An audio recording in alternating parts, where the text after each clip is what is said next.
Hello everyone, how you guys doing? Hopefully you guys are having a wonderful day, and today we're here with a little bit of a different video. If you guys have been following this channel for a little bit, you know I have a series called Free to Play to Max where I, max this account, or at least try to. But if you've been following the channel for even longer than that, you'll know I have some other accounts. One that used to actually be a main staple of this channel in Smallexplamp, and another that has been renamed plenty of times that will eventually take a name that I need it to take, and and that was my OG RuneScape account. So we've had a lot of progression as far as RuneScape accounts are concerned, but I've never gone and actually maxed an account, which is what the end goal here is. As you can see, I have a 125 account, a 117, a 125. I also have an Iron Man that's very high level. So I've played a lot, and now that all my efforts are going into maxing this account, what I've realized is I'm going to have a lot of downtime where I could be doing other things. If you guys know anything about alting is basically where you have one account that you play as maybe your main account, and then you'll have one to however many other accounts you can play on the side. Those side accounts will do whatever you want for them. If you want to gain XP on them, you can do that. But most people typically go for a GP sort of method, something that they can make money off of. And luckily enough, since I've played this game quite a bit, I have access to some pretty high level accounts. This account is a Rune Dragon alt that I have been killing Rune Dragons on for probably the past 3 weeks or so since the completion of Dragon Slayer 2 on that account. On Smallexplamp, I never really intended on making him a Rune Dragon alt. However, this account was just kind of sitting there. It had max stats and it didn't have Dragon Slayer 2 done. So once that was done, I went out there and I started killing Rune Dragons. I have a lot of footage of that. The goal is to just build up generational wealth. Now that's obviously not the case. I'm not trying to give these coins to my grandchildren, but what I'm trying to say is I want a lot of money. As you guys may have known recently, there was a video where I went out and bought just an absolute ton of gear on the Grand Exchange when the gear prices dropped, and now I have basically no money, but that's fine. I've always wanted basically a max bank in regards to gear, but now I'm kind of out of money, and that is what these two accounts are going to be for. The Rune Dragon alt now, he has been going at it for probably about 3 weeks, and I'll show you guys what he has in his bank. Over here now, the bank is very simple. The setup for Rune Dragons, if you ever can do them or would like to do them, whether it be on an alt or a main account, is pretty simple. I mean, I have all of my gear that I'm going to use right here. I have the potions that I take, the food that I take, and the teleports. Every inventory looks the exact same. This is what I bring there. It's just 1 dose of each potion, 4 prayer pots, and teleports there and back, and an inventory of sharks. It's very easy to get into, and Rune Dragons are insanely AFK. Now, over the last few weeks, I haven't been playing it a ton because I've been doing a lot of stuff that needs my attention on Free to Max, but over time, I'm going to have a lot of skills I need to do.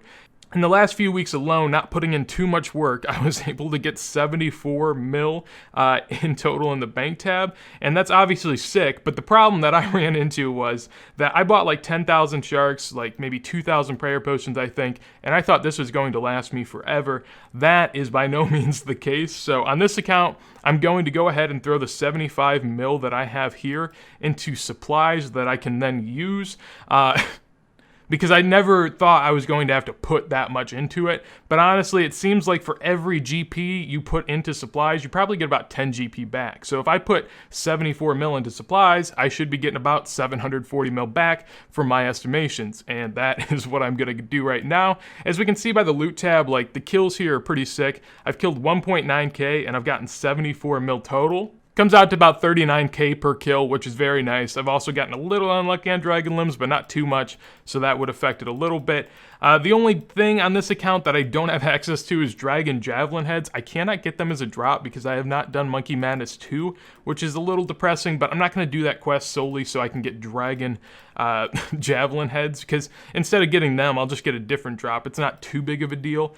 So the total loot came out to about 73 mil on the side account. Now, I waited some time to sell the Chaos Runes and the Rune Warhammers because they just weren't selling for a good price, but yesterday was the first day that I actually ran with both of the Rune Dragon accounts going. You'll see some maniacal monkey training in the background where I was doing it, and that's how I started off the day. Eventually, I ended up doing some Cerberus where I was only able to run one account at a time, and then I did some Theater of Blood where I didn't run any of the accounts. Now, that was me being a little conservative, but going to the accounts now, we can see that in one day of barely playing 2 accounts and sometimes playing 1, I got a little above 4 mil on this account, and then on the other one, I got a little bit above 3, so about 7.5 mil in total coming in. And that was a day where I felt like I was a little below my standards. So going forward, especially on days where I'm skilling and whatnot, I could see that this would be pretty profitable if I'm able to make that much money on an average day. I'm pretty pumped about it. As far as the gameplay itself, if I wasn't doing anything too demanding, like 2 Rune Dragonouts isn't really that hard to run,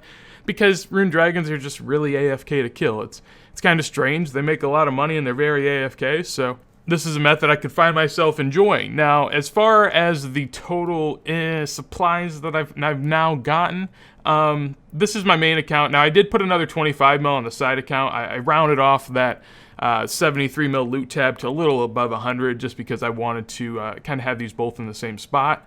In my inventory, the supplies that I have currently is worth about 105 mil, and that's going to obviously last me for a lot of Rune Dragons, about a bill worth of Rune Dragons.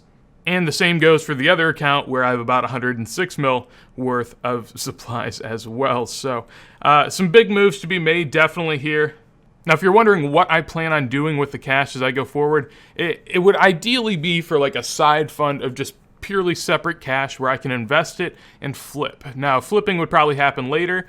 For the beginning parts, I'd like to invest into items, and that's where I have to ask you guys kind of how you would like to see that work out, because whenever I say, like right now, say I had 200 mil from loot this episode, theoretically, if I went and bought an item, if I went and bought 200 mil of an item and told you guys that's what I was buying, that would incentivize other people to buy it, then the price would go up, then I would be market manipulating, and I cannot do that because that's bad. That is bad, and I'm not doing that. So my theory is I'd have to present it as a mysterious item until the day of selling. Now, obviously, behind the scenes, I could just switch out items and you would never know, but you gotta trust me. I'm not about that. I mean, if I'm about to be making bills, I have the heart to tell you guys if I lost a little money. That's no biggie. But just let me know down below in a comment how you kind of like to see me go about that, because I definitely would like to keep you guys clued in and tell you why I'm investing in items eventually once I tell you what I did. I'd love to explain kind of the reasoning and stuff like that so that we can make this just more than a loot video. But that is going to be it for me and my buddy. Hopefully you guys enjoyed today's video. If you guys did, make sure to leave a like. Anything you want to tell me, let me know in a comment down below. And on top of that, if you guys want to see more, make sure to subscribe, click the bell, and then about the 10 things afterwards you have to click to be able to actually get the notifications all the time. God, you gotta love YouTube, man. Gotta love them. But that's going to be it for me today. Hopefully you guys have a good one, and toodles.